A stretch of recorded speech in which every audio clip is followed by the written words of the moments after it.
Assalamualaikum warahmatullahi wabarakatuh.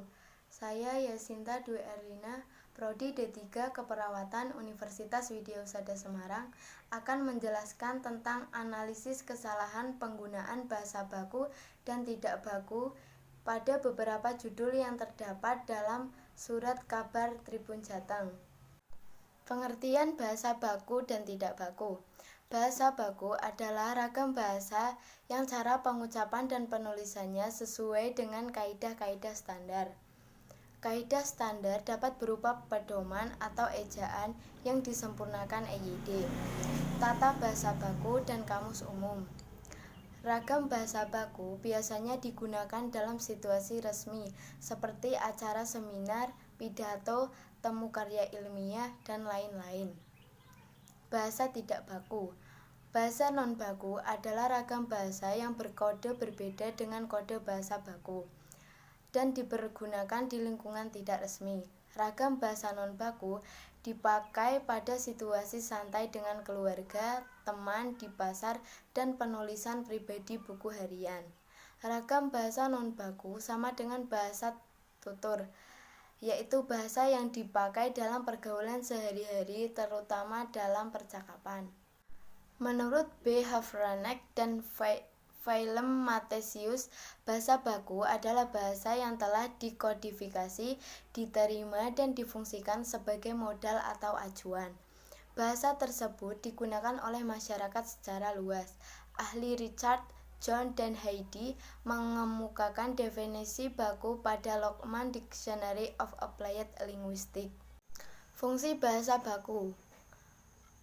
Paul L. Garvin, yang mencerminkan tradisi aliran Praha, membedakan 5 fungsi bahasa baku, yaitu 1. Sebagai penyatu, memungkinkan berkomunikasi mudah di dalam suatu komunitas bahasa dan membina identitas kultural politik komunitas tersebut.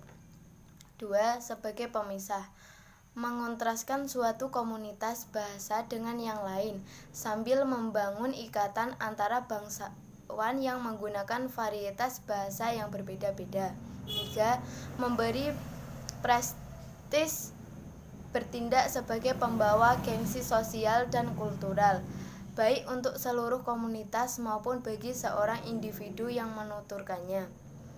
4. Partisipatif, memungkinkan para penutur bahasa untuk mendapatkan manfaat dari penguasaan bahasa baku, mobilitas sosial, kemungkinan berpartisipasi dalam wacana publik, dan lain-lain.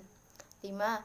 Kerangka acuan, berfungsi sebagai patokan untuk penelitian praktik kebahasaan. Istilah bahasa non-baku ini terjemahan dari non-standard language. Istilah bahasa non-standar ini sering disinonimkan dengan istilah ragam subbaku, bahasa non-standar, ragam tak baku, bahasa tak baku, dan ragam non-standar. Richard, John, dan Heidi berpengertian bahwa bahasa non-standar adalah bahasa yang digunakan dalam berbicara dan menulis yang berbeda pelafalan, tata bahasa, dan kosakata dari bahasa baku dari suatu bahasa. Menurut Suharyanto, berpengertian bahwa bahasa non-standar atau bahasa tidak baku adalah salah satu variasi bahasa yang tetap hidup dan berkembang sesuai dengan fungsinya, yaitu dalam pemakaian bahasa tidak resmi. Menurut Al-Wasilah, berpengertian bahwa bahasa tidak baku adalah bentuk bahasa yang biasa memakai kata-kata atau ungkapan, struktur kalimat, ejaan, dan pengucapan yang tidak biasa dipakai oleh mereka yang berpendidikan. Ciri-ciri bahasa baku dan tidak baku. 1. Ciri bahasa baku.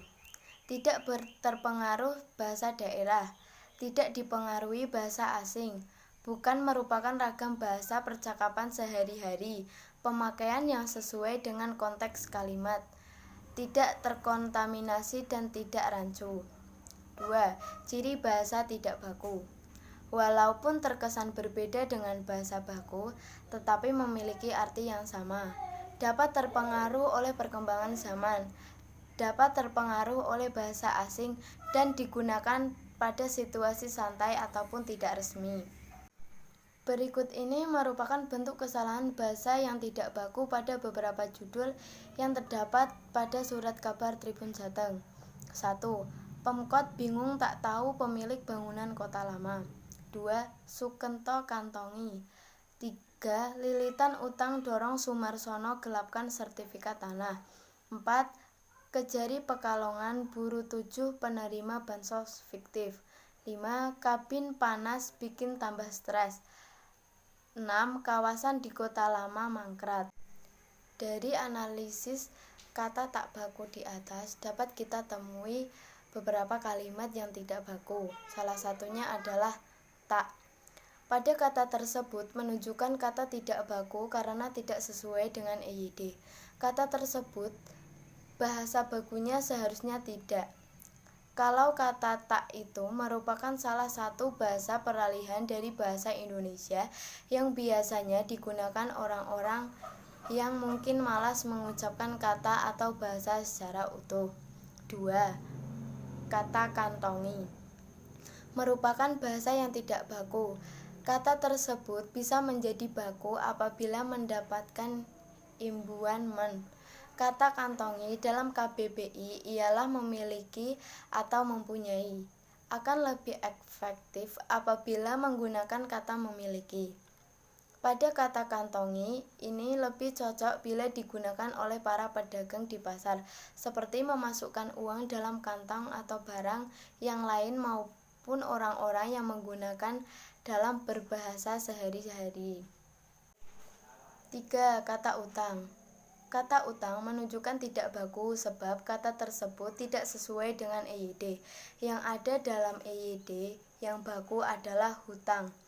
Dalam makna kata utang itu sendiri termasuk dalam bahasa Jawa. Kalau ini dimasukkan dalam penulisan judul surat kabar, maka bisa jadi orang yang tidak tahu bahasa tersebut akan kesulitan memaknai kata tersebut. 4. Kata buru. Kata buru merupakan tidak baku sebab tidak sesuai dengan EYD. Yang ada itu adalah berburu. Makna dalam kata buru itu sendiri sebenarnya kurang sesuai digunakan dalam konteks secara luas. Kalau mungkin konteks pembicaraannya tentang perburuan binatang, mungkin cukup sesuai dengan konteks pembicaraan tersebut. Yang kelima adalah kata mangkrat. Makna dari kata mangkrat yaitu sepi, sunyi, tetapi kata tersebut lebih cocok digunakan pada bahasa orang-orang pasar ataupun pedagang.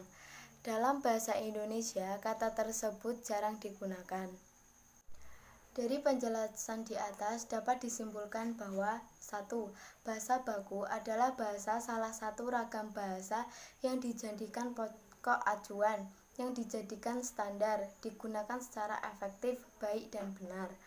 Efektif karena memuat gagasan-gagasan yang mudah diterima dan diungkapkan kembali.